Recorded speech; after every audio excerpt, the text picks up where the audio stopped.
Buen día, ¿cómo están? Hoy vamos a abordar un nuevo tema, seguimos con historia argentina y vamos a analizar el periodo que va desde el golpe que le hicieron a Perón en 1955 hasta el año 1966, donde hay otro golpe de Estado. Para analizar este periodo que va del 55 al 66, distintos historiadores pusieron títulos diferentes para abordar las características generales de este periodo. Entonces vamos a analizar estos términos, por lo menos los más importantes. En primer lugar, el historiador Marcelo Cavarossi habló de un periodo de semidemocracias o lo que él llama autoritarismos y democracias. ¿Por qué es una semidemocracia? Porque se va a dar una alternancia entre presidencias civiles y presidencias militares. Por eso tenemos unas semidemocracias. Hubo periodos en que presidentes pudieron acceder libremente, es decir, por el voto de la gente, al poder, y otros periodos donde hubo golpes de Estado. Ahora lo vamos a ver bien en una línea de tiempo. El segundo título, empate, refiere a lo mismo. Ahora, si miramos la línea de tiempo de estos años, vamos a ver que hay un empate casi técnico en años gobernados por presidentes elegidos democráticamente y presidencias que accedieron al poder mediante un golpe de Estado. Es un empate.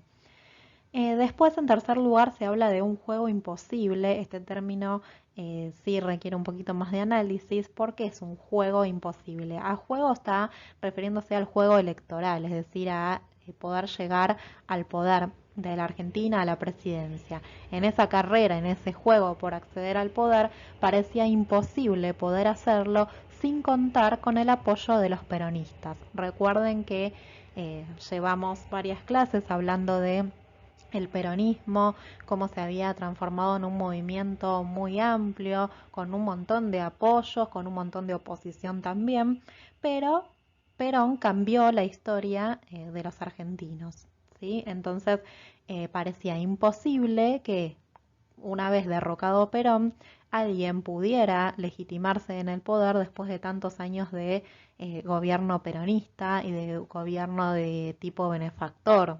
Entonces, a eso nos referimos con juego imposible. Había que negociar de alguna forma, no directamente con Perón porque estaba prohibido, estaba exiliado, sino con los peronistas. Era imposible ganar una elección sin que los peronistas pudieran votar en esas elecciones. ¿Por qué? Porque la forma de resistir que van a tener los peronistas va a ser votar en blanco. Y eso es lo que no le conviene a ningún candidato a presidente. Entonces van a tener que negociar con esos peronistas. Y en último lugar, hablamos de un periodo de parlamentarismo negro, sobre todo para los periodos gobernados por presidentes militares. ¿Por qué? Porque en cada golpe de Estado, esto va a ocurrir en los años 1955, en el año 1962 y en el año 1966. Fíjense que hay tres golpes de Estado en muy pocos años. En cada uno de esos años se inaugura un periodo donde hay suspensión de las garantías constitucionales, eliminación o suspensión de las actividades del Congreso, todos aquellos organismos democráticos que tiene la República se suspenden. Entonces, por eso, al no poder funcionar el Congreso, que es la representación de un sistema republicano con distintas posturas dentro de ese Congreso, de esa Asamblea, se va a dar un parlamentarismo negro, porque no puede actuar, ¿sí? Está censurado. Entonces analicemos los términos semidemocracias o empate en la línea de tiempo para entenderlo más fácilmente. Fíjense que tenemos en color rojo los nombres, bueno, en este caso los apellidos de los presidentes que fueron militares, es decir, que accedieron al poder mediante un golpe de Estado. Y en azul o celeste tenemos los apellidos de los presidentes que accedieron mediante elecciones libres por el voto de la gente. Entonces, si se fijan, es un empate, ¿sí?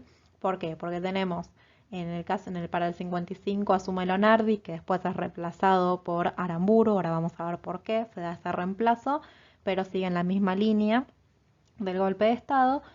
En el 58 accede por el voto de la gente Frondizi, que era de la Unión Cívica Radical Intransigente. En este momento la UCR estaba dividida en intransigente y del pueblo, con distintas características que también vamos a ver.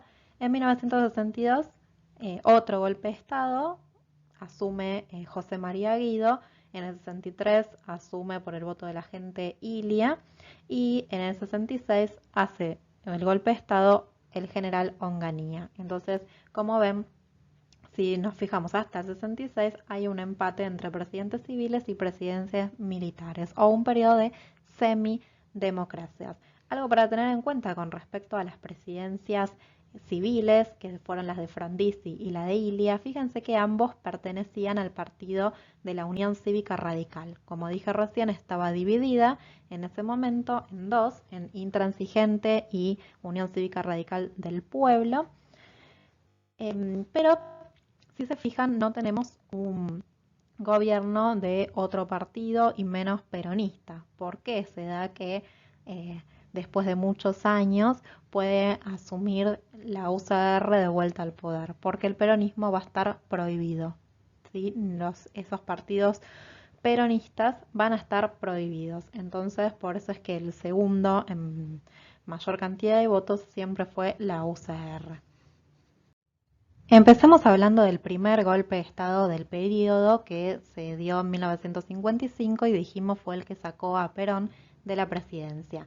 Entonces, para 1955, el general Lonardi y Aramburu, acompañados también por el general Rojas, encabezaron el golpe de Estado a Perón y van a titularlo de una manera particular.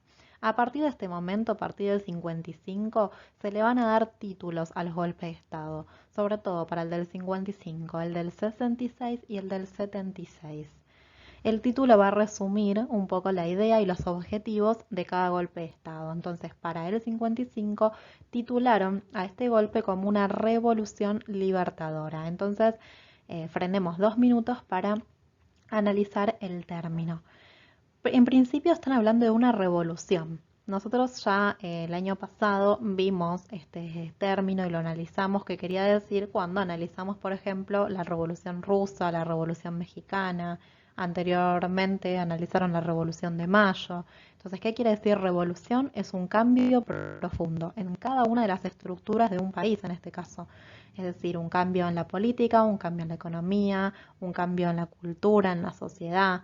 Entonces, están planteando este golpe como un periodo revolucionario. Quieren cambiar radicalmente lo que sucedía en el país. ¿Qué van a querer cambiar? El Estado benefactor. Van a querer destruir ese Estado benefactor que había construido Perón. Y por otro lado, dice libertadora. No es una revolución solamente económica, social, sino que es una revolución política, porque quieren liberar al país de lo que estos militares llamaban el tirano Perón. Entonces, repito, esta revolución se la llamó libertadora porque el objetivo político era liberar al pueblo de lo que ellos consideraban un tirano, que era Perón. Y lo consiguieron al ser el golpe por la fuerza. Perón es obligado a exiliarse, en principio se fue a Paraguay, después a Madrid, esto ya lo habíamos dicho clases anteriores, y allí se tuvo que quedar por muchísimo tiempo. Lo prohibieron, pero no podía regresar al país. Entonces, esta es la explicación del término de la Revolución Libertadora, que se va a extender entre los años 1955 y 1958 durante las presidencias militares de el general Lonardi y el general Aramburu. Ahora vamos a ver por qué se da un cambio de militares al mando de la presidencia.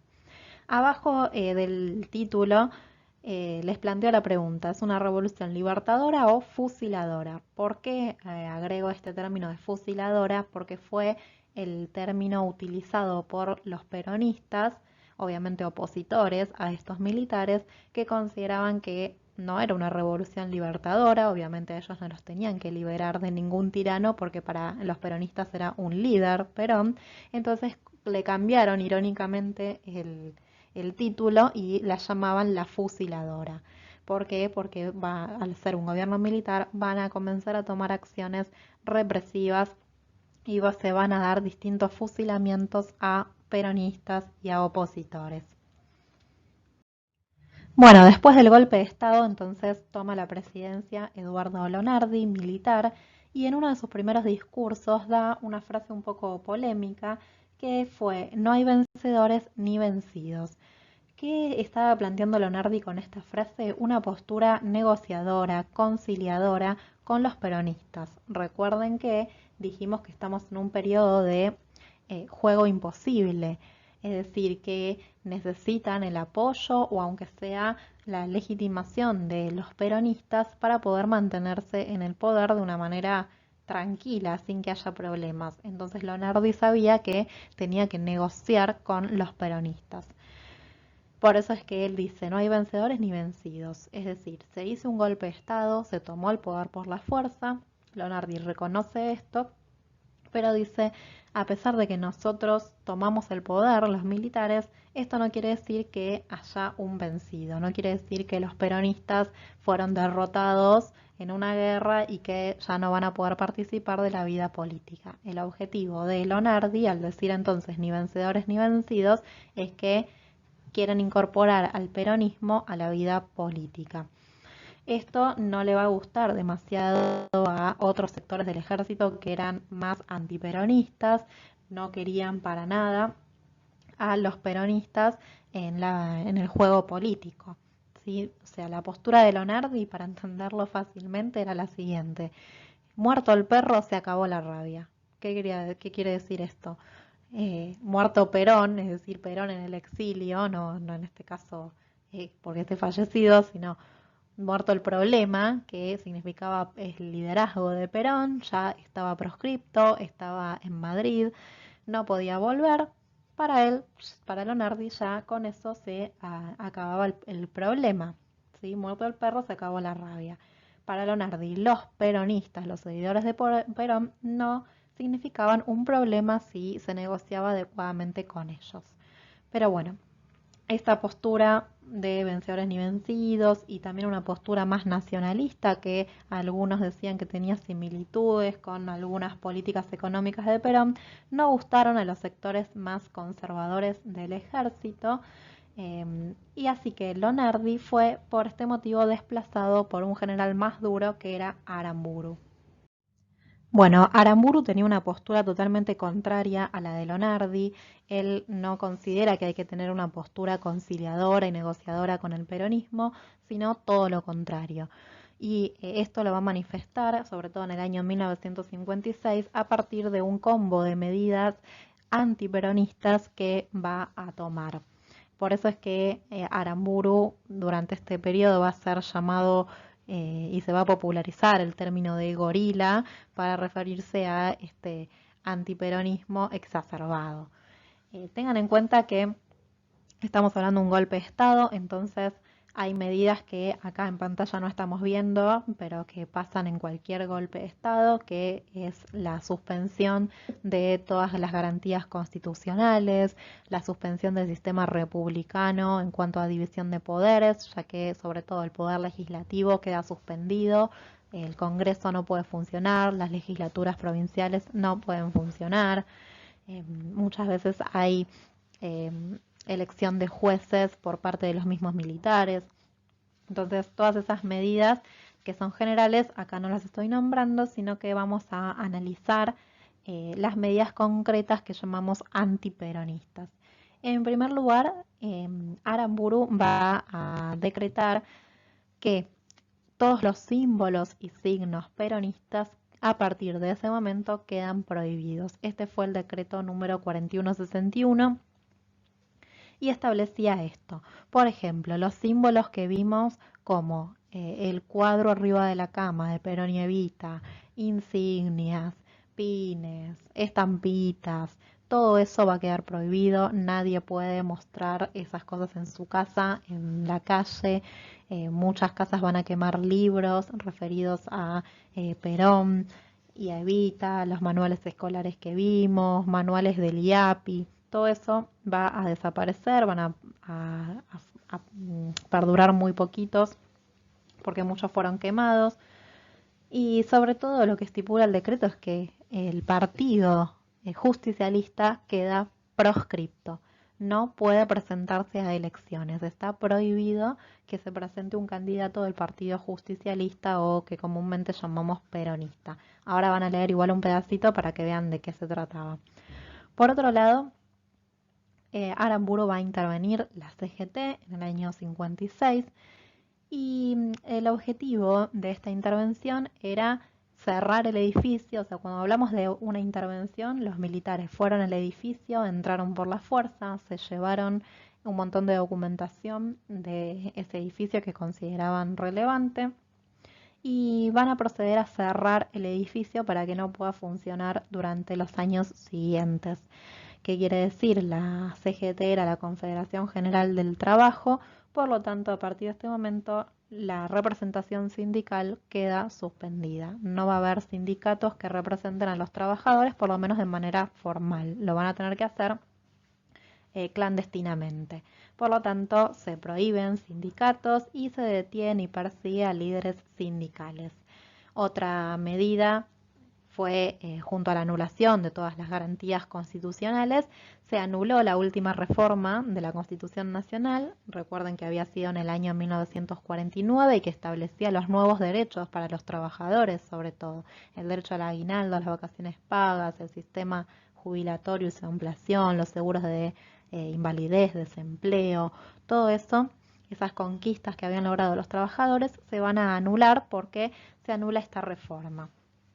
Y un dato curioso y muy macabro del día en que se intervino la CGT es que en la CGT estaba expuesto el cuerpo embalsamado de Eva. Recuerden que nosotros analizamos cómo Eva se había convertido en una mártir para los peronistas. Entonces, ese cuerpo se había embalsamado para que perdure para la posteridad y estaba en una exposición dentro del edificio de la Confederación General del Trabajo.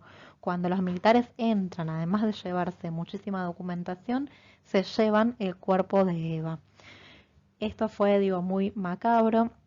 Y ahora van a escuchar un poquito sobre algún testimonio de este secuestro y qué pasó con el cuerpo de Eva. Después sigo contándoles un poquito más. Cuando se produce el golpe del 55, el cuerpo de Evita permanece en el primer piso de la CGT. El general Lonardi, el primer presidente de este golpe de Estado, decide no innovar en la materia, pero cuando Lonardi es desplazado por considerarlo blando y un poco cercano a algunas ideas del peronismo y asume realmente el sector gorila de la Revolución Libertadora, encabezado por Aramburu y por Rojas, deciden sí intervenir y se produce entonces este episodio increíble, macabro, sin precedentes probablemente en la historia argentina y con pocos en la historia mundial, de la orden de parte de las autoridades máximas del país, Aramburu y Rojas, de producir el secuestro del cadáver de Eva Perón.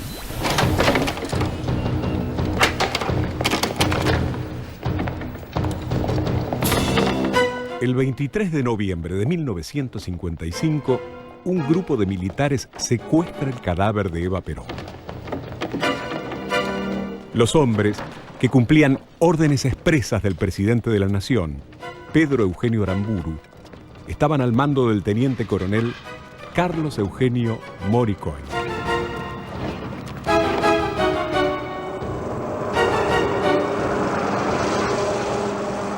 Los enemigos del pueblo en el poder hablaban barbaridades de Eva Perón y por otro lado de que el cadáver sería o incinerado o arrojado al mar por la Marina. No es incinerado, tampoco arrojado al mar, ni fundido en un bloque de cemento. Cuando lo roban, le cortan un dedo para tomar las huellas digitales y el lóbulo de la oreja para realizar un examen histológico. Tenían que asegurarse, de forma macabra, que se estaban llevando el cadáver correcto. A lo largo de todo un año, Mori Koenig se mueve por la ciudad con el cuerpo de Eva. Teme que los muchachos de la resistencia peronista lo encuentren. Está obsesionado con esa mujer. El coronel Mori Koenig había cometido algunas fallas muy graves, irresponsables y muy imprudentes, y hasta anticristianas, con respecto al cadáver.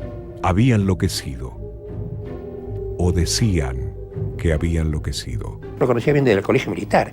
Siempre fue un hombre perfectamente normal, ¿no? Pero a partir de ese momento que tuvo el cadáver en sus manos, se enloqueció. Aparte con alcohol. El tipo tomaba mucho y se enloquecía. Y él decía que esa mujer era de él, que eso le pertenecía a él. ¿Qué le pasaba al teniente coronel? Acabamos de escuchar un poco qué pasó con el cuerpo de Eva. Verán que fue terrible lo que hizo este militar con el cuerpo. Y además de lo que escuchamos, que le cortaron un dedo, le cortaron parte de la oreja, el cuerpo estuvo mucho tiempo en manos de un militar que estaba bastante loco. También hay denuncias de que el cuerpo se encontró a lo largo de muchos años. Piensen que recién para el 73, entre el 72 y 73, cuando Perón puede regresar a la Argentina, recién ahí le devuelven el cuerpo de Eva para que le puedan dar una santa sepultura. Eh, bueno, en principio no le van a dar sepultura porque estuvo un tiempo en Recoleta, en el cementerio de Recoleta, y después, no hace muchos años, está ahora junto al cuerpo de Perón en la quinta de San Vicente que les había pertenecido a ellos. Bueno, pero eso entre paréntesis. Pero ¿qué pasó durante todos esos años, del 56 al 73? El cuerpo de Eva estuvo desaparecido y hay denuncias de que aparecía en lugares insólitos como atrás de escenarios de teatros. Hay denuncias de que el cuerpo fue violado post-mortem. Esto es terrible. Se le hicieron un montón de cortes. Bueno, totalmente profanado el cuerpo de Eva y fue terrible, ¿sí? Entonces ahora sí pasemos con lo que estamos viendo en pantalla, que es el decreto 4161, que establece la proscripción o prohibición del Partido Justicialista y de todos sus símbolos, ¿sí? Verán por eso que dice, cuando habla de las doctrinas, está hablando de la doctrina justicialista que analizamos. Dice, esas doctrinas y denominaciones simbólicas adoptadas por el régimen depuesto tuvieron el triste mérito de convertirse en sinónimo de las doctrinas y denominaciones similares utilizadas por grandes dictaduras de este siglo que el régimen depuesto consiguió parangonar. Entonces, ¿qué quiere decir esto? Están asemejando los símbolos peronistas a los símbolos de Hitler, Mussolini, de esos totalitarismos que fueron terribles, y dicen que los militares, Lonardi y Aramburu, se encargaron de sobrellevar esto, ¿no? De detener este totalitarismo que para ellos había sido Perón. Pero es un poco irónico que digan esto porque ellos ejercieron el poder también de forma autoritaria, ¿sí? Así que a partir de este decreto se prohíben todo lo que tenga que ver con el peronismo.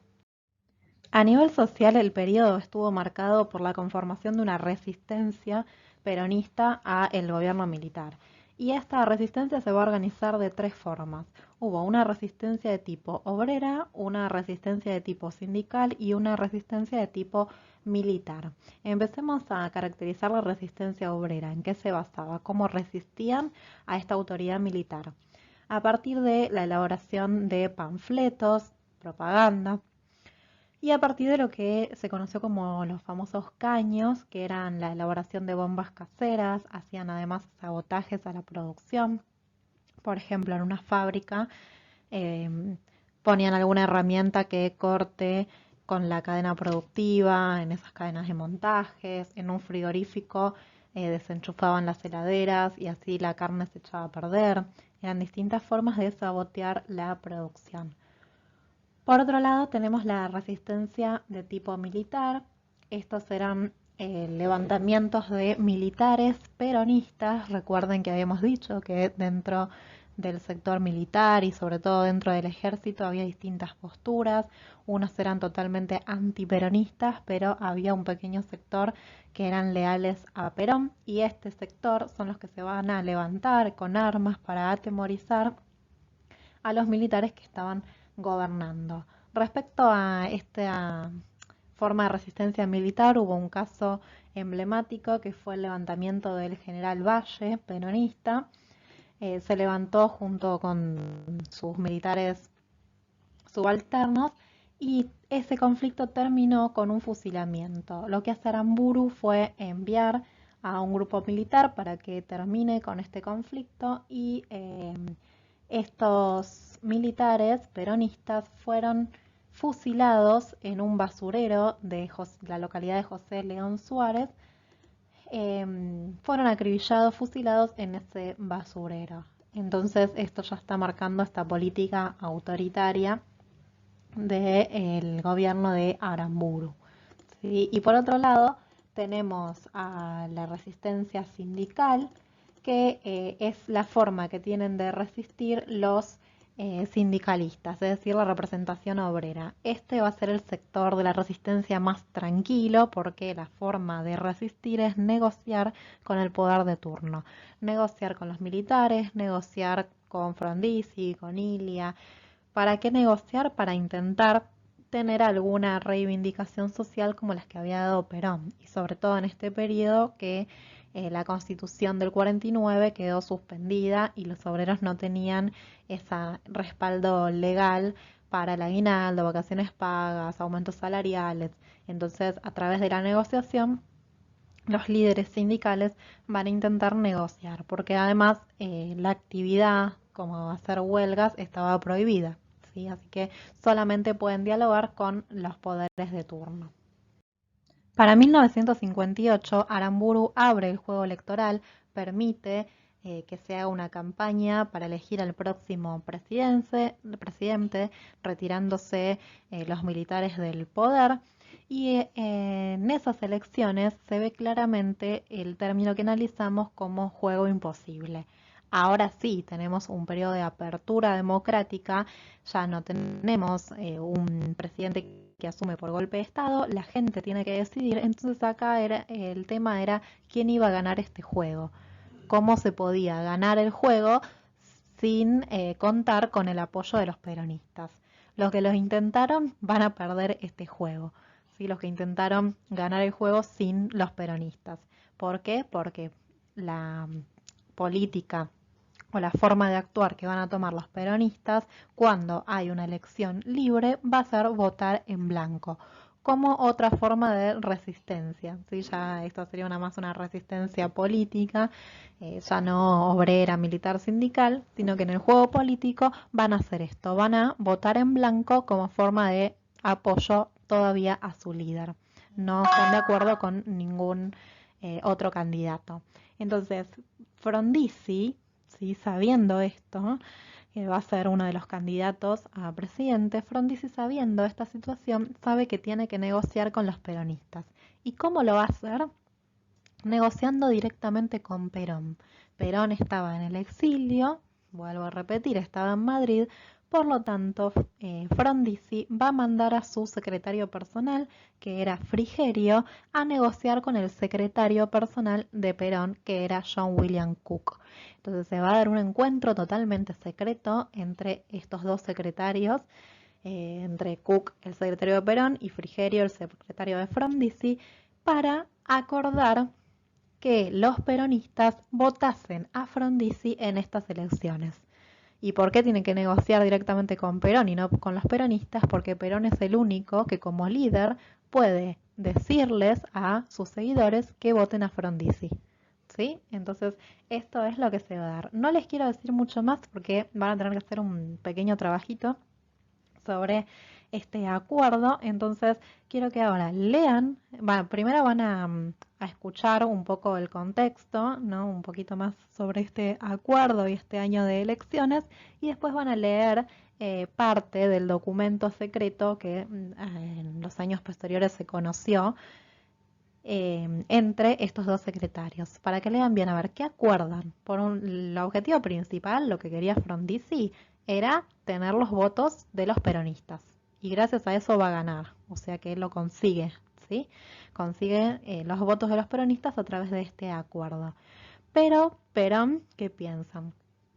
¿Se los va a dar de forma gratuita esos votos? No, Perón le va a pedir cosas a cambio. Entonces quiero que lean bien en ese documento qué cosas les pide Perón a Frondizi que haga a cambio de que él convenza a sus seguidores de votarlo en estas elecciones del 58.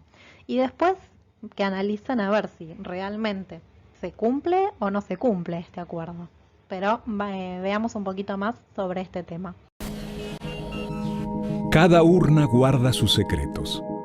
Algunos se descubren al momento de contabilizar los votos.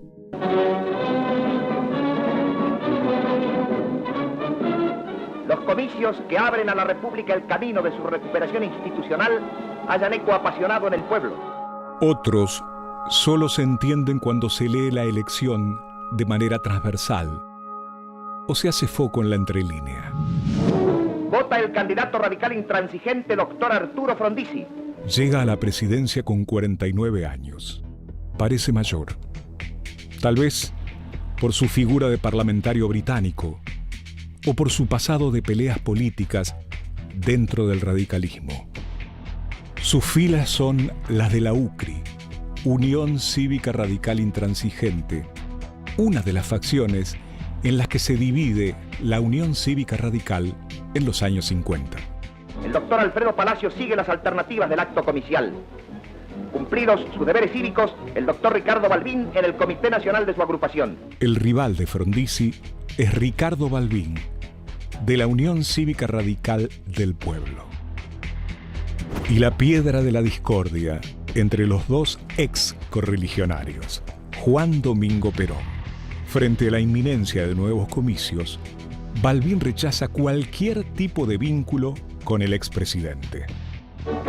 A la hora fijada para la terminación del acto eleccionario, las urnas van a develar la incógnita.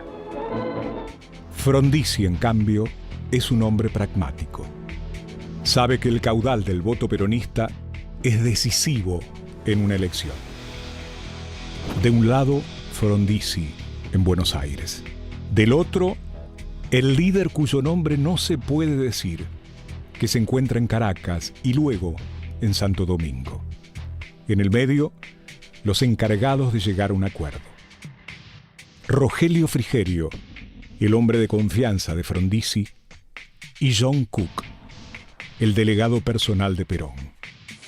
El resultado es la orden del líder peronista de votar al candidato de la UCRI. Frondizi se compromete a cambio a llevar adelante un plan de gobierno popular. Ante los cómputos que consagran su victoria, habla el país, el doctor Arturo Frondizi, poniendo término a la intensa jornada. Ha pasado así la hora de la consulta cívica y suena la hora de la concordia, de la comprensión y del trabajo fecundo. ¿Cuánto tiempo durará la sociedad entre Frondizi y Perón? Es un matrimonio con fecha de vencimiento.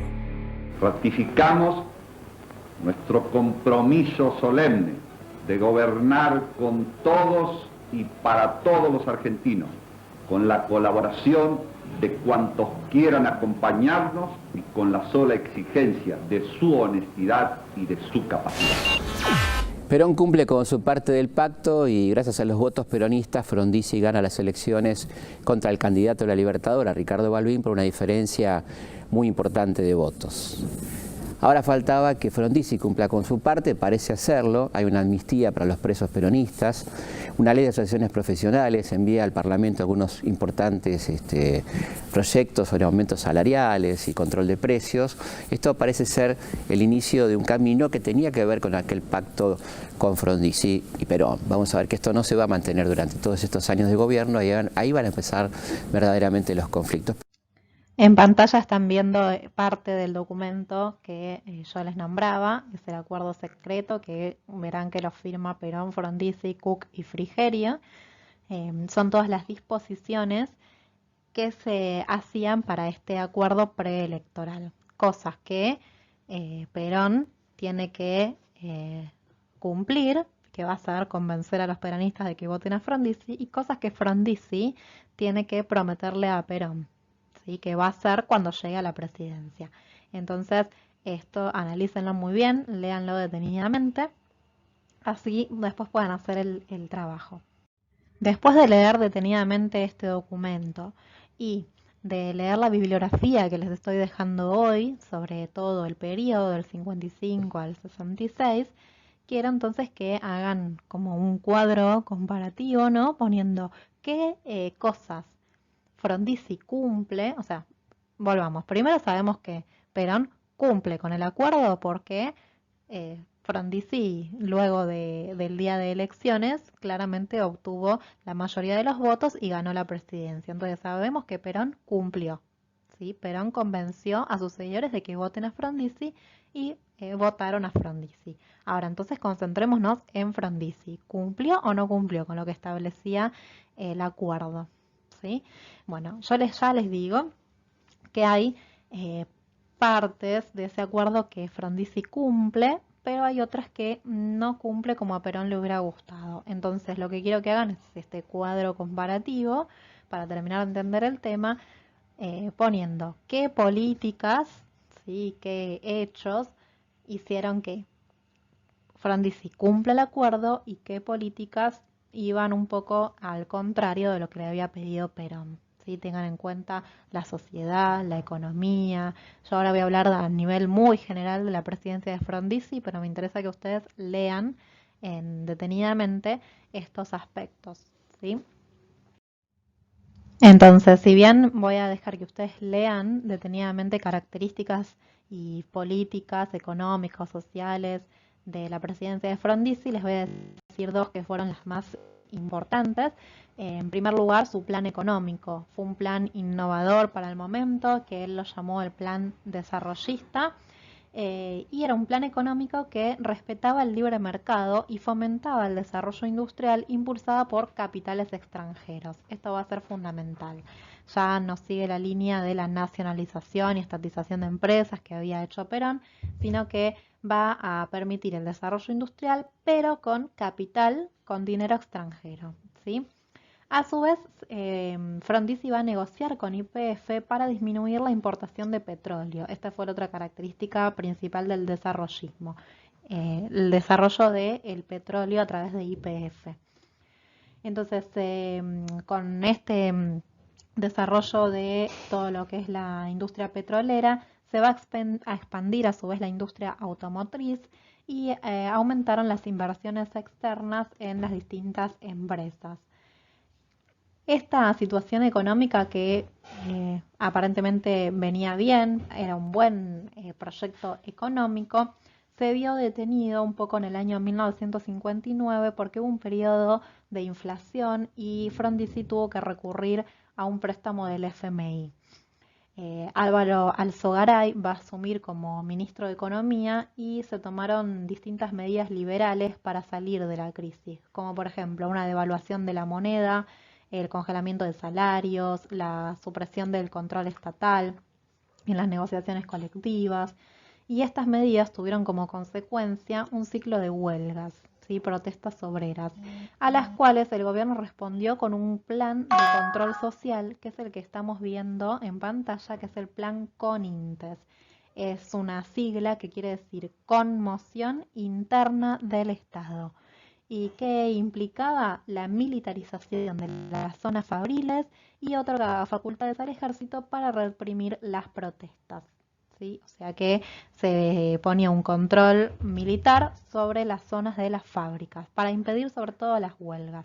Bueno, piensen si esto le gustó a Perón o no cuando se enteró, ¿no? Para ir adentrándonos en ese trabajo que tienen que hacer. Por otro lado, esto lo vamos a abordar en clases siguientes, también Frondizi fue criticado continuamente por los militares que le hacían planteos, ¿sí? Así se conoció este hecho histórico, ¿sí? Pasó a la historia como los famosos planteos que le hacían los militares a diario a Frondizi, criticándolo por diversas cuestiones. Pero sobre todo había algunos sectores militares que lo acusaban de tener alguna idea socialista, porque ya se habían difundido este acuerdo secreto con Perón, pero además,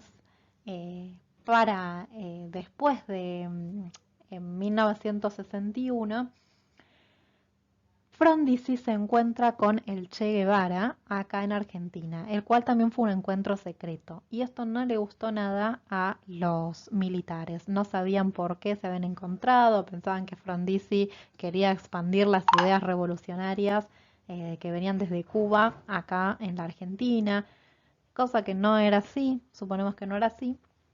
pero le trajo muchos problemas y estos planteos van a terminar en un nuevo golpe de Estado que le va a hacer José María Guido. Pero bueno, este tema de la relación con Cuba y el Che Guevara lo vamos a analizar mejor clases siguientes. Ustedes van a trabajar sobre la Revolución Cubana, ¿no? Que pasó en Cuba, sobre todo a partir del año 1959. Bueno, José María Guido, como dijimos, va a ser el militar que le haga el golpe de Estado a Frondizi, y con Guido vuelven todos los ideales de la Revolución Libertadora en cuanto a objetivos políticos y económicos. Querían destruir el Estado benefactor y destruir el peronismo. Guido es un reconocido antiperonista. Entonces vamos a hablar solamente de dos aspectos de su presidencia, un aspecto económico y un aspecto político, ya que como vemos en la línea de tiempo, su presidencia dura muy poquito tiempo, de entre mediados del 62 y mediados del 63, cuando abre a elecciones y gana Ilia, ¿sí? Así que en este poquito más de un año no pasaron demasiadas cosas, pero sí fueron importantes. ¿Sí? Entonces, con respecto a la economía, van a pasar por el Ministerio de Economía Pinedo y Alzogaray y van a tomar medidas liberales nuevamente. Hay un nuevo acuerdo con el FMI, hay una devaluación, un aumento de impuestos, hay disminución del salario real, disminuye el consumo como consecuencia, el aguinaldo se va a pagar en cuotas y hay un retraso en el pago de los sueldos. Con respecto a la situación política y militar, durante su corto mandato se enfrentaron los propios militares, ¿sí? En lo que se llamó el enfrentamiento de azules y colorados. Eran dos sectores dentro del ejército que llevaban estos títulos. Esto cópienlo bien en sus carpetas para que les quede identificado cuál era la postura de cada uno y qué sectores dentro de los militares los representaban. Empezamos por el sector azul. El sector azul representaba la aeronáutica y la caballería y eran llamados pseudo-legalistas. ¿Por qué? Porque creían en el poder que tiene la Constitución, creían en los valores democráticos, en los valores republicanos, pero que en una situación de crisis, sea económica, política, social, los militares podían intervenir haciendo un golpe de Estado breve, transitorio, para resolver esos conflictos y llamar rápidamente a elecciones, ¿sí? Y son los azules antiperonistas, pero tienen una postura un poco más conciliadora respecto al peronismo. Creían que el peronismo había sido malo, que había destruido sobre todo las bases económicas de la Argentina, pero que había permitido que los trabajadores no se conviertan al comunismo. En cambio, bueno, con esto terminamos la descripción de los azules. En cambio, los colorados, ¿quiénes eran o por qué sectores estaban representados? Por la marina, la infantería y la artillería, y eran controlados por el mismo presidente, por Guido. Y ellos tenían la postura de que querían seguir con la dictadura, no creían en un golpe de Estado que pueda ser transitorio, porque creían que para este momento los únicos que estaban capacitados para gobernar eran los militares. Creían que los partidos políticos no sabían hacerlo, que estaban débiles después de el poderío peronista, entonces creían en un poder militar a largo plazo para solucionar problemas más estructurales del país. Bueno, ¿qué va a pasar entonces en este año? En el 1962 se enfrentan estos sectores militarmente, es decir, con armas. Por eso digo que fue un conflicto muy importante, a pesar de que la presidencia de Guido fue corta, ¿sí?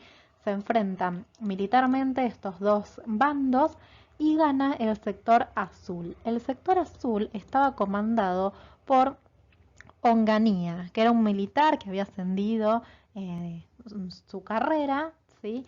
Este militar había formado parte ya del gobierno de Frondizi, habiendo tenido el cargo de general de la brigada en el arma de caballería.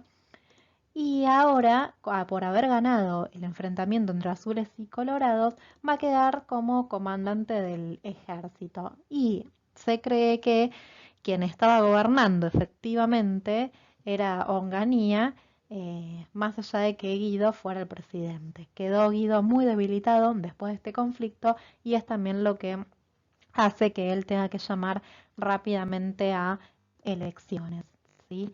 Entonces, lo que quiero que veamos a continuación es meternos un poquito en la postura de Onganía, ¿sí? De este militar que gana este enfrentamiento, y teniendo en cuenta que él es del sector azul y que tiene una postura pseudo legalista, que cree en la democracia, que cree en un golpe de Estado que tenga que ser breve para solucionar un conflicto y llamar a elecciones rápidamente. Se va a contradecir a medida pasen los años y esto quiero que analicemos ahora sobre Onganía. En la pantalla entonces estamos viendo 2 o 3 discursos que dio en diferentes momentos Onganía, que se va a convertir en jefe del ejército, por eso lo llamamos el general Onganía, y apenas gana este enfrentamiento entre azules y colorados, va a redactar un comunicado, que fue el comunicado 150 del ejército, donde se ve claramente la postura azul del ejército, esta postura pseudo legalista. Leamos juntos, dice: quiere el pueblo argentino vivir libre y pacíficamente la democracia, que el ejército se constituirá a partir de hoy en sostén de sus derechos y en custodio de sus libertades. Estamos absolutamente convencidos de que no habrá solución económica ni social de los graves problemas que nos aquejan sin la estabilidad política ni la paz interior. Las Fuerzas Armadas deben tomar su parte de responsabilidad en el caos que vive la República y enderezar el rumbo de los acontecimientos hacia el inmediato restablecimiento de estos valores. Una vez cumplida esta urgente tarea, podrán retornar a sus funciones específicas con la certeza de haber cumplido un deber y haber pagado una deuda. Confiemos en el poder civil, creemos en nuestro pueblo. Bueno, fíjense que está claro esta postura. Dice: confiemos en el poder civil, creemos en nuestro pueblo, que creen en la democracia, ¿sí? Claramente se ve la postura azul como la explicamos. Esto fue en el año 1962. ¿Qué pasa en el año 1964? Él da un discurso en Estados Unidos, es un militar que se instruye en Estados Unidos, va a dar diferentes conferencias y ya nos va a dar una idea de la relación que van a tener los militares con Estados Unidos. Lo vamos a analizar en clases siguientes. En ese país da este discurso, ¿no? Una partecita leemos, dice: el deber de obediencia al gobierno surgido de la soberanía popular habrá dejado de tener vigencia absoluta si se produce al amparo de ideologías exóticas, un desborde de autoridad que signifique la conculación de los principios básicos del sistema republicano del gobierno, un violento trastocamiento en el equilibrio de independencia de poderes.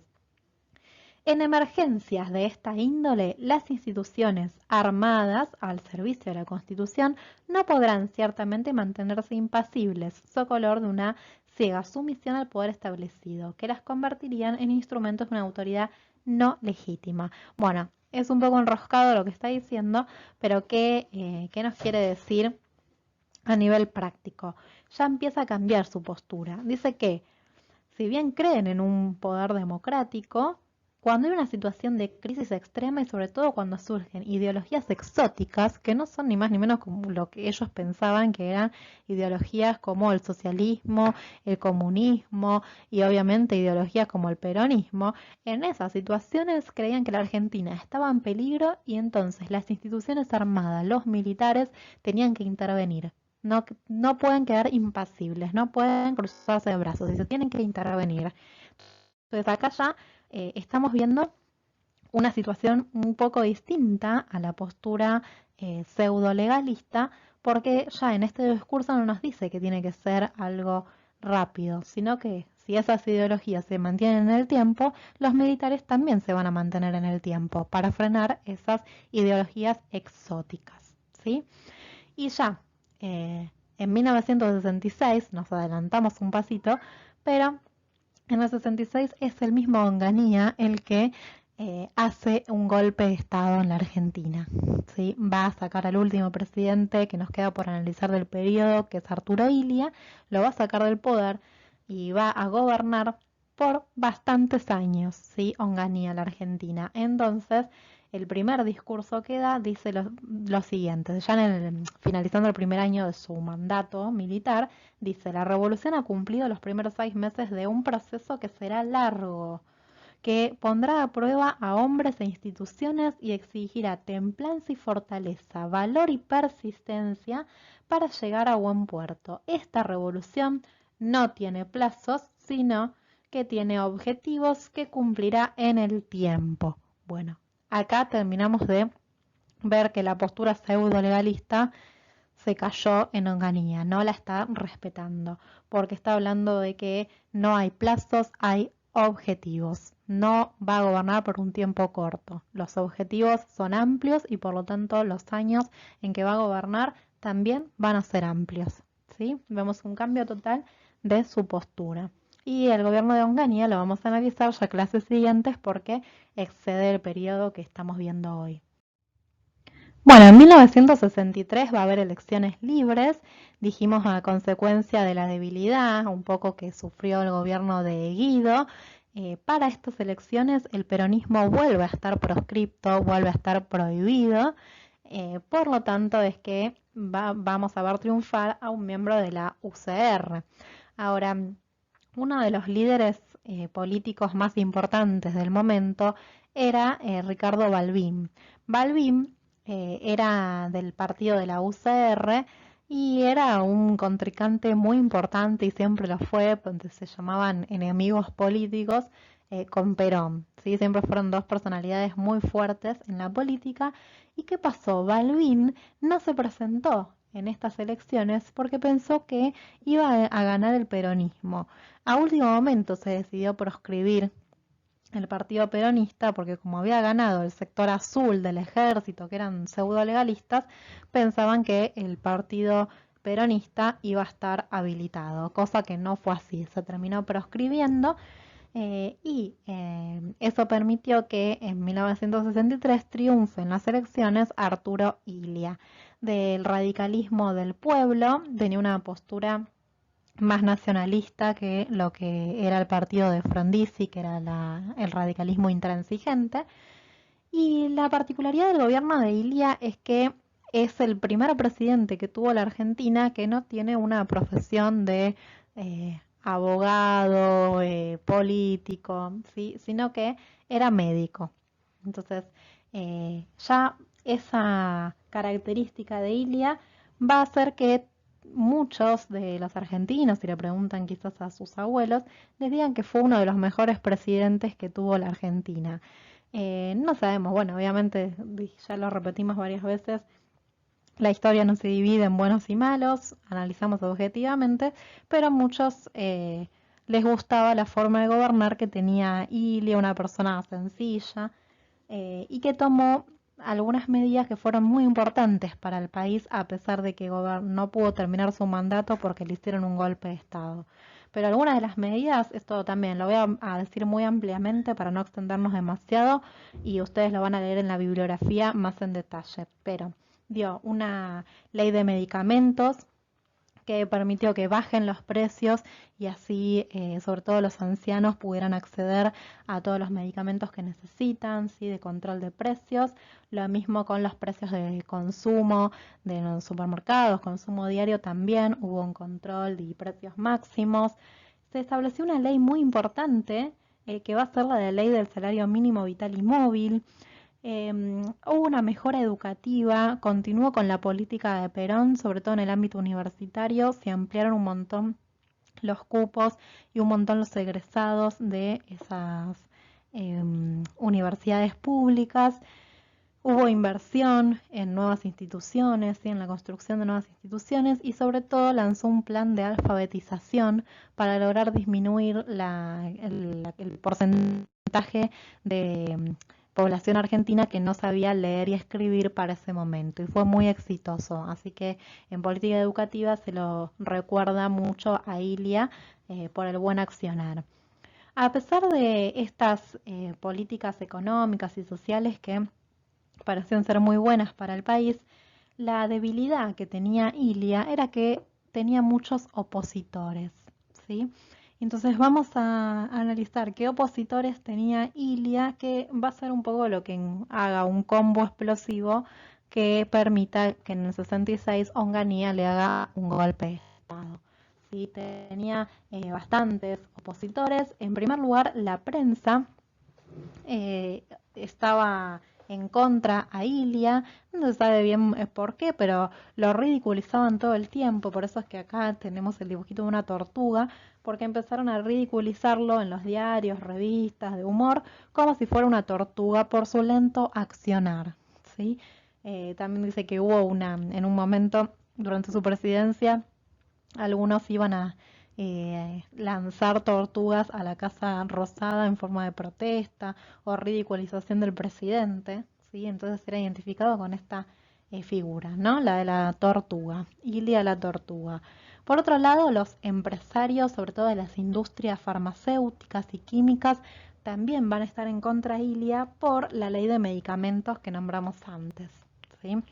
Al bajar los precios de los medicamentos, se vio afectada la ganancia de los empresarios. Otro sector económico que va a estar en contra a Ilia va a ser el sector petrolero y sobre todo las empresas extranjeras que extraían o explotaban el petróleo acá en la Argentina.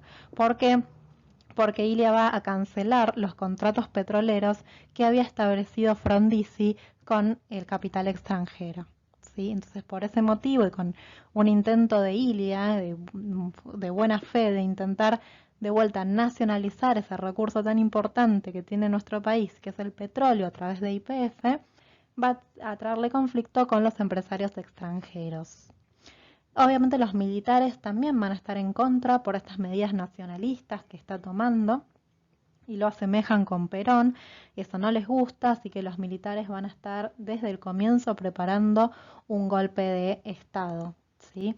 Así que y en el Congreso además tenía minoría, ¿sí? No, cada vez que querían lanzar una ley no tenía quórum, ¿sí? No tenía la mayoría parlamentaria y esto también hacía que políticamente se debilitara. El mismo hecho, piensen, de que la UCR estuviera dividida en UCR intransigente y UCR del pueblo, mostraba esta debilidad dentro de su propio partido, o sea que ni siquiera su propio partido lo apoyaba en su totalidad. Tenía opositores peronistas, opositores radicales, ¿sí? Y de otros partidos también. Entonces, todos estos sectores que estaban en contra van a hacer que en 1966 se facilite un nuevo golpe de Estado. Finalmente, el 28 de junio del año 1966, Onganía logra hacerle el golpe de Estado a Ilia y quien entra a la Casa Rosada, a la Casa de Gobierno, para pedirle al presidente que se retire, que van a tomar el poder por la fuerza, es el general Julio Alzogaray, que curiosamente era el hermano de Álvaro, que había sido ministro de Economía, tanto de Frondizi como de Guido, ¿sí? Aplicando políticas liberales. Así que en ese momento es Julio Alzogaray quien entra a la Casa Rosada, acompañando al poder que va a tener Onganía, y le piden al presidente, en ese momento Ilia, que se vaya. Entonces acá estamos viendo una conversación de Alzogaray e Ilia. Alzogaray le dicen: representación de las Fuerzas Armadas, vengo a pedirle que abandone este despacho. Ilia responde: usted no representa a las Fuerzas Armadas, solo representa a un grupo de insurrectos. Usted y quienes lo acompañan actúan como asaltantes nocturnos que, como los bandidos, aparecen de madrugada. Alzogaray le retruca: lo invito a retirarse, no me obliga a usar la violencia. Ilia, ya resignado, cuando le habla de la violencia, obviamente van a aplicar las armas y se sigue resistiendo, Ilia le dice: ¿de qué violencia me habla? La violencia la acaban de desatar ustedes. El país les recriminará siempre esta usurpación. Bueno, Ilia se está despidiendo del poder, se está despidiendo de la Casa Rosada, sabe que no le queda alternativa que irse, pero está diciendo una frase muy potente, que es que la historia se los demandará, ¿no? Como mismo cuando juran la asunción presidencial dicen unas palabras parecidas, ¿sí? Que Dios y la patria me lo demanden si hago algo mal. Bueno, eso le está diciendo Ilia a los militares. Dice, el país le recriminará siempre esta usurpación. Y yo creo que tenía razón. A raíz de lo que vamos a analizar clases siguientes, del gobierno de Onganía y el autoritarismo que va creciendo cada vez más en nuestro país, obviamente sí el país le recrimina esa usurpación al poder que hizo Onganía en el año 1966. A partir de acá comenzamos una historia bastante triste para nuestro país porque va a comenzar el camino hacia el golpe del 76. Cada vez más se va a ver la violencia en los golpes de Estado. Así que terminamos la clase por hoy y los dejo con el trabajo que tienen que hacer.